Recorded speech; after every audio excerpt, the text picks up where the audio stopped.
right before losing someone permanently. The narcissist resurrects the exact version of themselves that first created the attachment, mirroring early relationship behavior with calculated precision to reactivate the emotional bonding that originally made leaving feel impossible. There is a specific moment inside every toxic relationship that most people are never warned about. It does not arrive when the conflict is loudest. It does not appear during the worst arguments or the most painful episodes of devaluation. It arrives quietly, almost tenderly, at the precise moment when the target has finally reached an internal decision, when something deep and certain has shifted, when the emotional departure has already happened, even if the physical one has not yet followed. And it is in exactly that moment, as if sensing the change in atmospheric pressure, that the narcissist does something deeply disorienting. They become the person you originally fell for at first. It appears harmless, even beautiful. The warmth returns, the attention returns, the specific quality of focus that made the early relationship feel extraordinary, that made you feel seen and chosen and uniquely understood. All of it resurfaces with a vividness that is almost impossible to dismiss. And for a moment, sometimes longer than a moment, it produces a genuine internal question. What if this is real? What if something has actually changed? What if the person standing in front of you now is who they always could have been? This is exactly what they want you to believe. What most people don't realize is that this behavioral resurgence is not spontaneous. It is not the product of genuine reflection or authentic emotional transformation. It is the product of pattern recognition. The narcissist, operating from a deeply ingrained understanding of what created your original attachment, is essentially running the same program that ran at the beginning. The same attentiveness, the same mirroring of your values and desires, the same carefully calibrated warmth. They are not showing you who they have become. They are showing you who they pretended to be when keeping you as the primary objective. And now that losing you is the immediate threat, that performance has been retrieved and reinstalled with remarkable speed. Pay attention to the timing, because the timing is everything. This idealization surge does not appear during stable periods. It does not emerge when the relationship is comfortable and the narcissist's control feels secure. It appears at the exact moment when your departure becomes credible, when your behavior signals that the decision is no longer theoretical. That precision is not coincidence, it is detection. And what it reveals is that the narcissist has been monitoring the relationship's psychological temperature far more carefully than they ever allowed you to see. This is where the confession trap enters, and it is one of the most sophisticated maneuvers in the entire behavioral sequence. Alongside the idealization surge, the narcissist suddenly produces something that feels entirely out of character. Acknowledgement. They begin admitting things, wrongs previously denied, patterns previously deflected, harm previously minimized.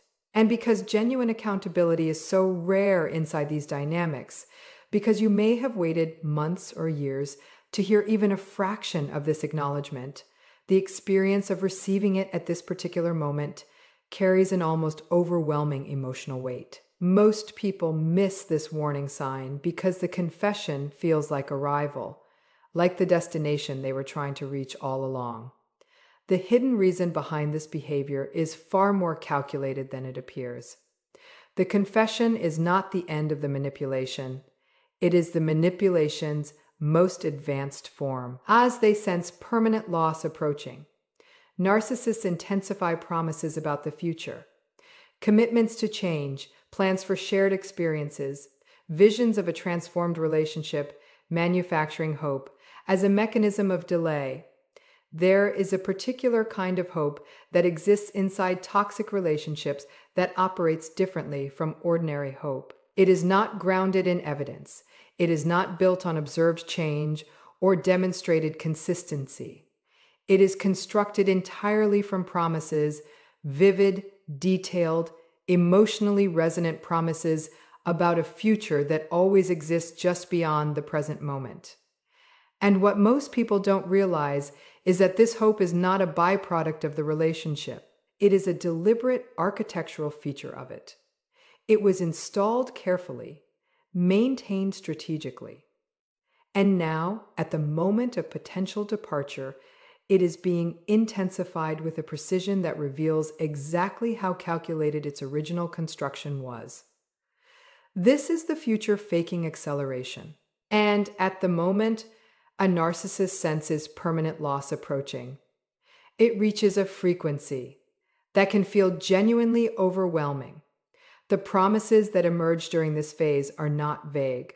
Vagueness would be too easy to dismiss. They are specific enough to feel real, detailed enough to feel planned, emotionally targeted enough to speak directly to the exact needs and desires the narcissist has spent the entire relationship cataloging. A life you described wanting quietly in an early conversation becomes a detailed plan. A change you mentioned needing becomes a commitment with apparent structure and timeline. Every unfulfilled longing you ever expressed, and the narcissist remembers them all because they were always paying closer attention than they appeared, gets packaged into a vision of a future that seems in this moment almost within reach. Pay attention to what this does to the decision-making process, because the future faking acceleration is not designed to change the relationship. It is designed to change the timing. The narcissist does not need you to believe the promises forever. They only need you to hesitate long enough for the psychological momentum toward departure to dissipate. Hope, strategically introduced at the moment of maximum resolve, functions as a circuit breaker. It interrupts the internal process that was moving toward a conclusion and replaces forward motion with reconsideration. At first, it appears to be love. It presents itself as a person finally understanding what is at stake, finally grasping the weight of potential loss, finally being moved to become what the relationship always needed. But the hidden reason behind this behavior reveals something entirely different. A person genuinely motivated by love does not produce change as a response to the threat of departure.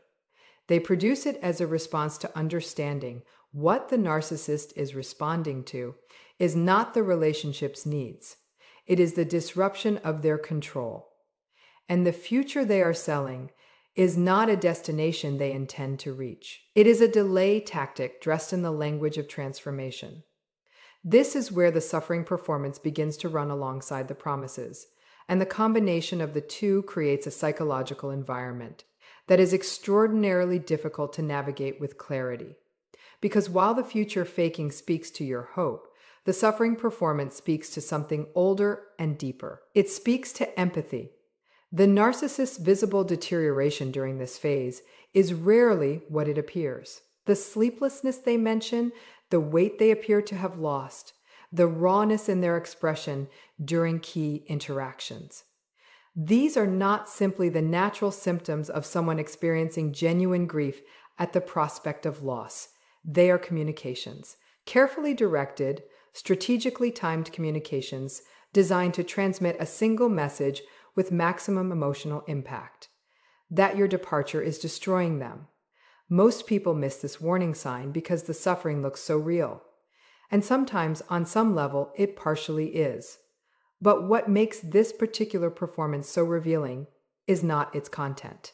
It is its function. Because the suffering is never presented neutrally, it is always presented in a way that implies your responsibility for it, and more specifically, your power to end it.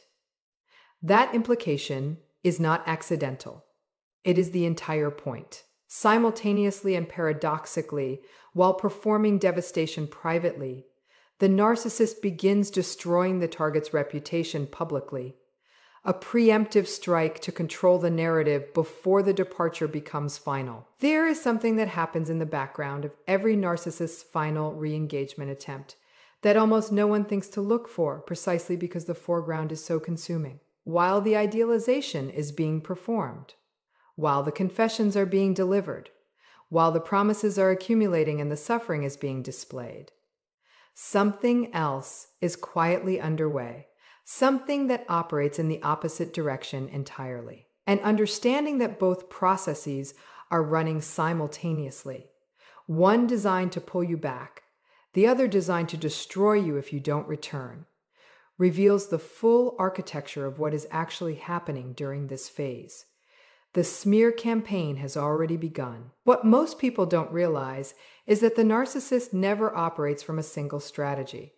They operate from parallel strategies, simultaneously pursuing contradictory objectives with a fluency that seems almost impossible until you understand that consistency was never part of their psychological design. The same person performing devastation in your presence is quietly, methodically, and deliberately constructing a version of you in the minds of mutual contacts that will serve their interests regardless of how the situation resolves. If you return, the smear campaign can be quietly suspended or selectively deployed later as leverage. If you leave, it is already in place, waiting to define you before you have the opportunity to define yourself. This is exactly what they want you to believe, that the vulnerability they are showing you is the complete picture, that the person weeping, confessing, and promising transformation could not simultaneously be the person dismantling your reputation in social and professional circles. But the hidden reason behind this behavior points to something fundamental about how narcissistic personalities process the threat of loss. They do not experience it the way most people do, as grief, as sadness, as the simple human pain of an ending. They experience it as a threat to their narrative, and a threatened narrative requires immediate and aggressive management. Pay attention to the specific content of what gets communicated during these preemptive smear campaigns, because it follows a pattern precise enough to be predicted. The target is rarely portrayed as simply a bad partner or a difficult person. They are portrayed as unstable, as the one who is truly responsible for the relationship's damage, as someone who is now in leaving, revealing their fundamental lack of loyalty, empathy, or character. The narcissist does not simply position the target as flawed. They position themselves as the one who endured, who tried, who loved despite difficulty, and who is now being abandoned by someone incapable of appreciating genuine devotion. The manufactured crisis enters this landscape with surgical timing. Just as the smear campaign operates beneath the surface of the re-engagement performance, the crisis arrives at the precise moment when the target's psychological readiness to leave is at its most developed, when the internal work of departure is nearly complete and the external steps are beginning to feel possible. First, it appears urgent and entirely real. A medical situation that requires immediate attention. A financial emergency with consequences that cannot be deferred. A family conflict that has suddenly escalated beyond what the narcissist can manage alone. And because the target is typically a person with a genuine capacity for care and responsibility, the crisis produces an automatic response, a setting aside of personal momentum in favor of addressing an immediate need. Most people miss this warning sign because genuine emergencies do exist, because care is a natural human response to apparent suffering, because distinguishing between a real crisis and a manufactured one requires a degree of analytical detachment that is almost impossible to maintain in the middle of an emotionally charged departure. But the hidden reason behind this behavior becomes visible when you examine the timing with precision. The crisis never arrives during stable periods. It never appears when the relationship's power dynamic is comfortable and the narcissist's control feels secure. It arrives specifically and consistently at moments of maximum psychological momentum toward exit, as if the narcissist possesses a finely calibrated internal sensor for exactly when the target is closest to leaving, and triggers the emergency at precisely that threshold, because that is exactly what it is, a sensor and a response. The urgency is real enough to feel genuine. The need is presented in a way that makes non-response feel like abandonment. And in that manufactured pressure, the target's departure gets postponed. Not by force, not by argument, but by the oldest and most reliable mechanism in the narcissist's entire behavioral arsenal.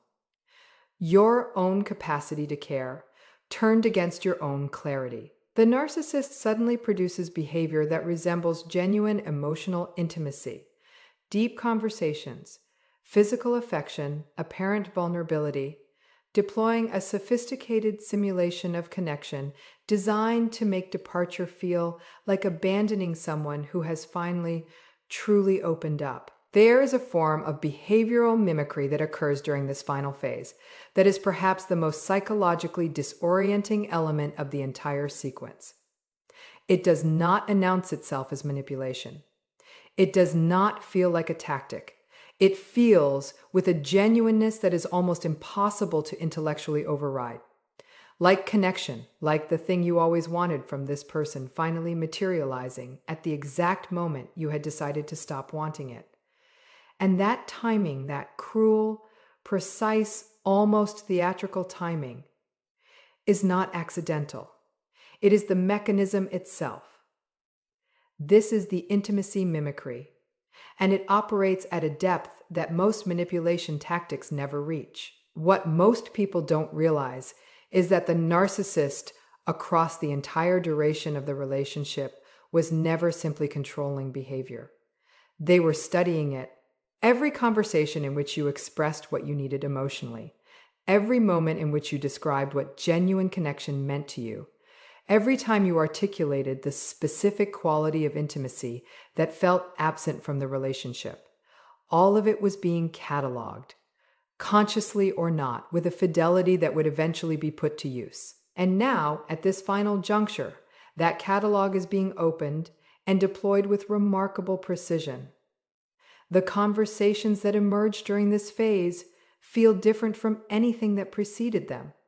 They have a quality of depth and authenticity that earlier interactions lacked. The narcissist appears to be revealing something real, expressing vulnerability they previously withheld, demonstrating emotional awareness they previously seemed incapable of, engaging with your interior world in a way that feels genuinely reciprocal rather than extractive. And because genuine intimacy was always what the relationship promised but rarely delivered, the experience of encountering what appears to be its arrival produces a response that bypasses rational analysis entirely. Pay attention to what this mimicry is actually constructed from, because its components reveal its nature. The vulnerability being displayed is not spontaneous. It is selected. The narcissist does not reveal genuinely threatening truths about themselves.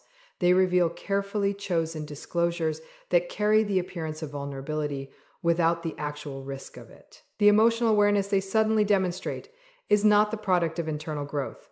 It is the product of having listened across months or years to exactly what emotional awareness would look like to you specifically.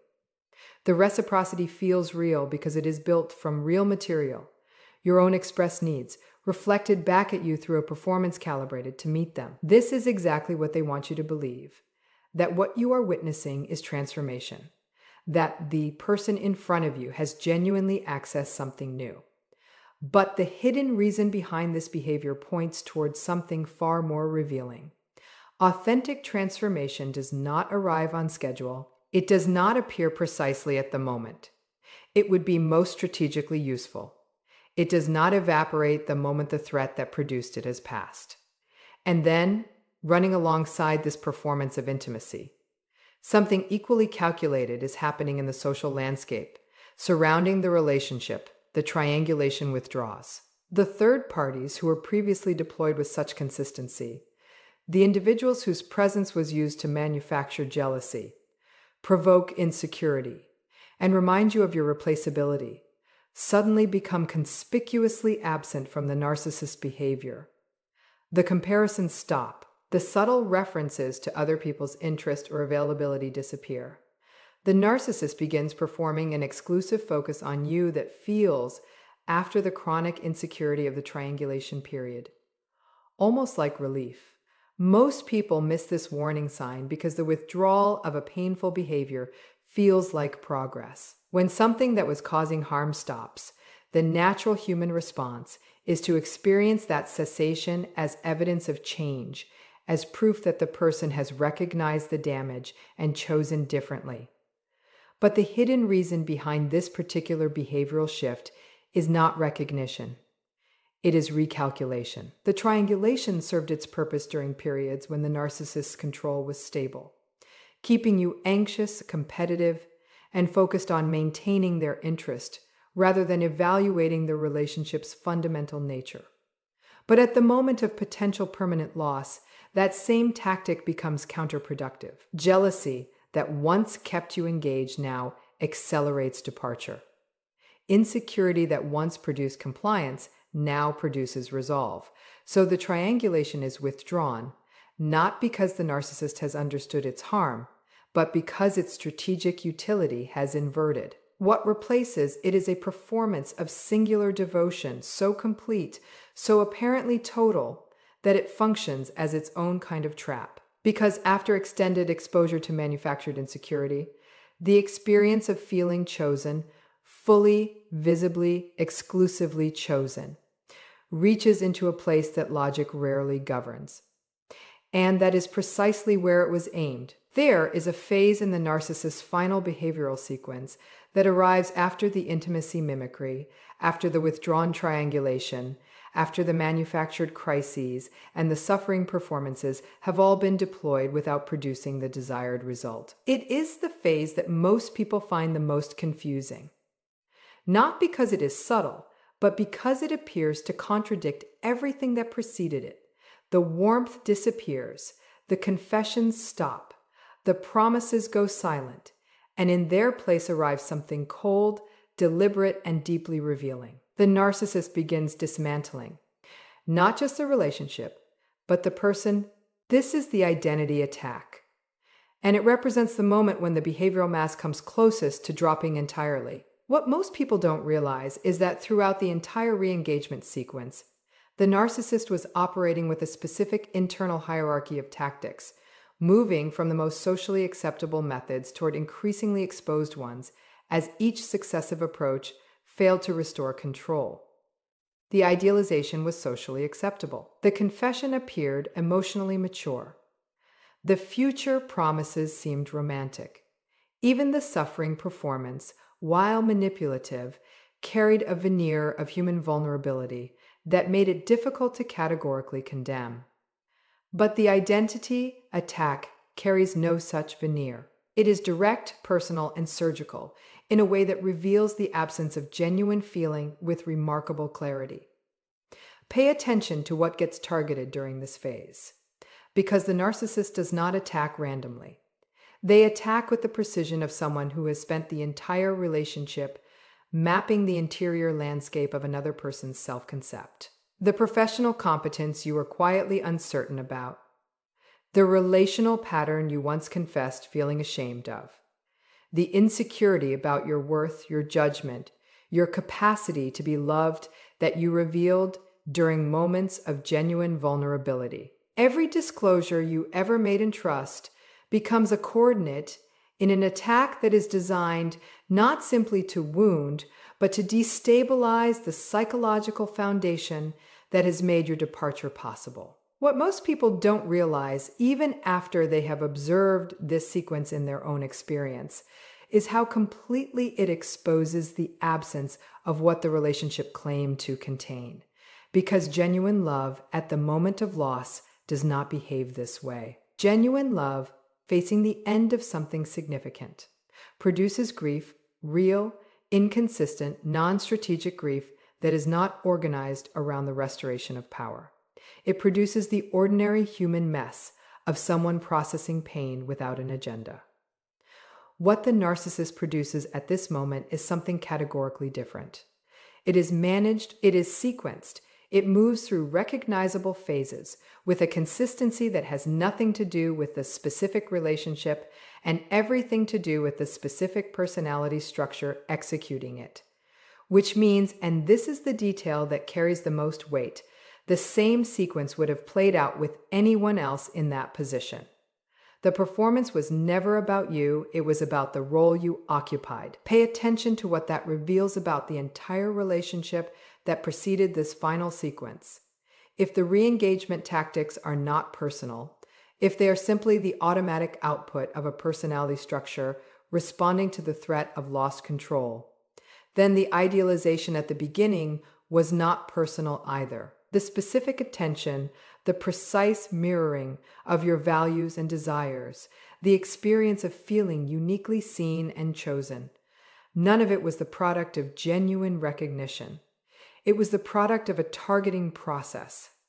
And the target was not you as an individual. The target was your capacity for attachment, your emotional availability, your willingness to invest qualities that made you useful to a system that runs entirely on other people's psychological engagement. This is the hidden reason behind every behavior discussed in this video.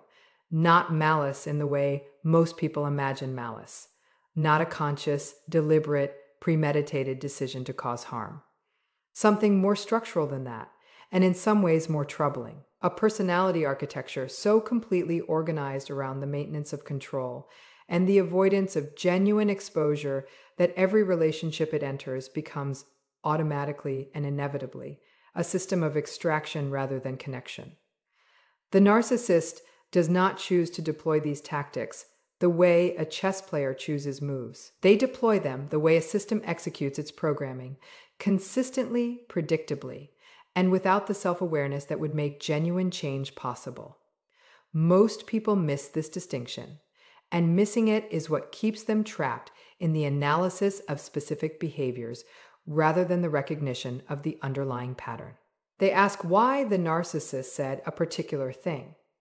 Did a particular thing responded in a particular way? And those questions, while understandable, direct attention toward the symptoms rather than the structure. The structure is what matters, because once the structure is visible, once you can see that the idealization and the devaluation and the re-engagement and the identity attack are not separate events, but phases of a single repeating system, the behavior stops being mysterious and starts being predictable.